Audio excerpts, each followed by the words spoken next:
কালকের এই চন্দ্রগ্রহণের পর তোমার মনের মানুষ তোমাকে কি মেসেজ পাঠালো চলো দেখে নাও। একটা কার্ড নিতে গেছিলাম, সেখানে চারটে কার্ড পড়লো।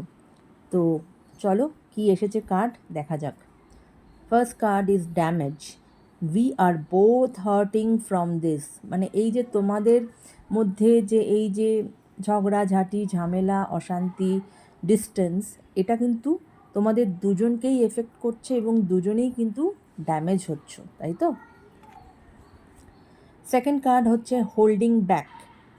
I should have express myself better. তোমার যিনি মনের মানুষ তিনি বলতে চাইছেন যে হয়তো উনি প্রপারভাবে তোমার কাছে এক্সপ্রেস করেননি, যেটা হয়তো আরেকটু বেটারভাবে উনি তোমার কাছে এক্সপ্রেস করতে পারতো, কিন্তু সেটা হয়তো করেননি, সেটাই তোমাকে উনি বলতে চাইছেন।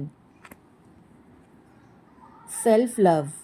I am still trying to hill.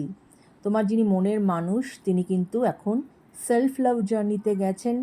উনি নিজেকে বা বলতে পারো হিলিং প্রসেসের মধ্যে দিয়ে আছেন, যেখানে উনি নিজেকে হিল করার চেষ্টা করছেন। কেননা এই যে এত ঘাত প্রতিঘাত, এত কষ্ট, এটাতে কিন্তু উনি একদম মানে ভেঙে চুরে এক শেষ হয়ে গেছে। তাই জন্যই এখন কিন্তু উনি সেলফ লাভ জার্নিতে গেছেন এবং হিলিং করছেন।